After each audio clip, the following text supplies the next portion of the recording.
Hey everyone, thanks for clicking on my video. This is Rocky here with my top moments of episode 10 of Arrow.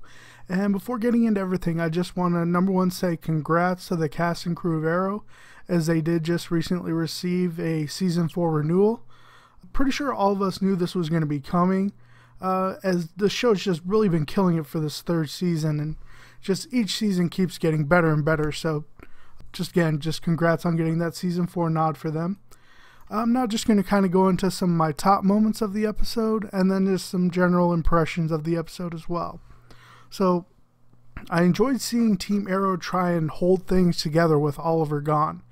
Roy has to step up in a big way, and this is allowing us to really get a sense of Colton Haynes' acting range, as we've seen glimpses of it this season, but this is going to give us a chance to see a lot more as he's getting pushed kind of into the forefront as the Arsenal character. I'm looking forward to seeing what he's going to bring in the role for the rest of the season. Diggle is trying to hold everyone together. He's kind of got that, always had that kind of mentor, not necessarily a father figure, more of like a big brother kind of feel to him. And I always thought that David Ramsey, he's a great counterbalance to Stephen Amell's Oliver Queen. So Diggle and Oliver are just very great characters. So just seeing, everyone again is just trying to step up and fill those voids. Felicity is she's barely holding on by a thread for most of this episode, and by the end, she definitely loses her grasp on a lot of things. For the most part, she's always kind of seen as the brain of Team Arrow, right? But she's also kind of been the heart of the team. At least she always kind of shows her feelings openly, or wears her heart on her sleeve, as it were.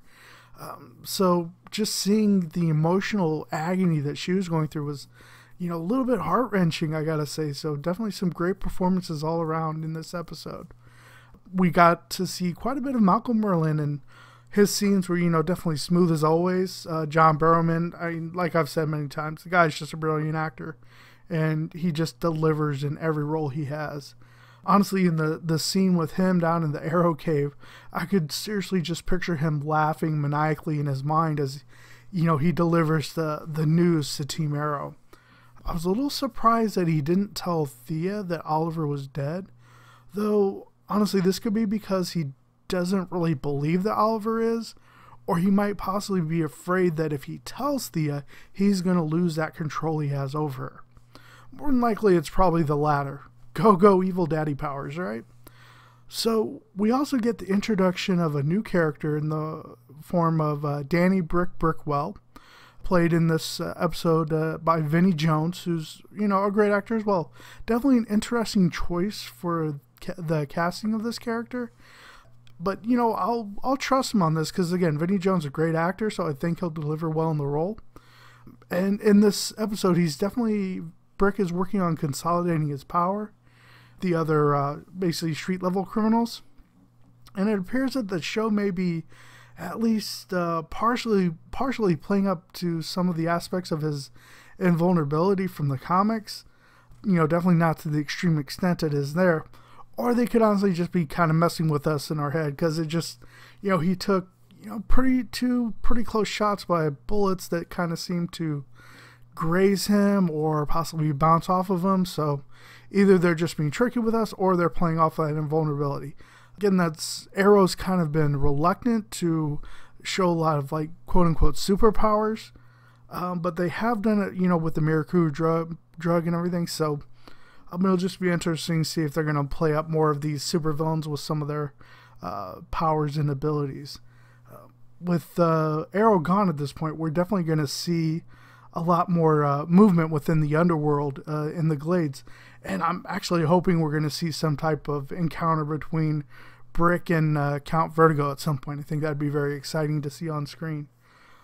I did enjoy the scenes between Palmer and Felicity, as we see she's trying to do everything she can to keep Ray Palmer from walking down the same path as Oliver, but it's not working, because sometimes guys are just hard-headed, right? And he knows what he wants to do, and he's working towards it. Kind of the same way Oliver had his plan and was not going to let anything deviate him from it. I am slightly annoyed that it seems that they're leaning towards, with his tech, that it's going to be similar to something like an Iron Man suit, as opposed to the more traditional size or density alterations from the comics. But, you know, this is early on development. We'll have to see how it plays out with the rest of the suit. At this point, we've just seen the gauntlet, and it looked like he was trying to project some type of electrical charge from it. So hopefully they're going to keep it a little bit different, because I really don't want to see him to be kind of a fake carbon copy of Iron Man, as that would really throw me off, and I think a lot of other fans would agree with me on that one.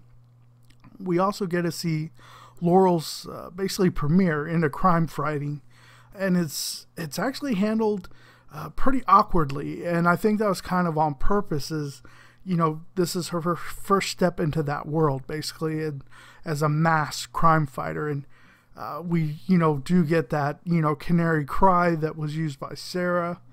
But yeah, just her fighting movements and things just seemed very awkward. So, like I said, I think that was done on purpose, just the fact that, you know, it's going to take Laurel a while to kind of fully take on that Black Canary role.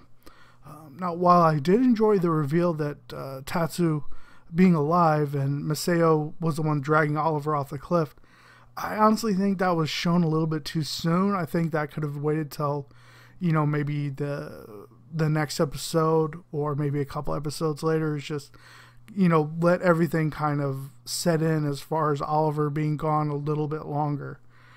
Though, I mean, it's going to be interesting to see exactly how she's the instrument of Oliver's eventual recovery.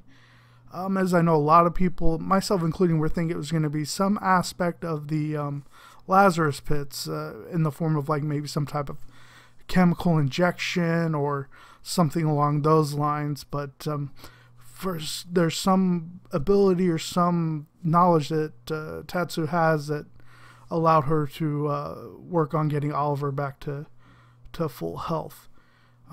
Arrow has a great opportunity here, as they can, you know, they can definitely take some time to drastically and dramatically evolve Oliver's character, as basically he's faced death, right?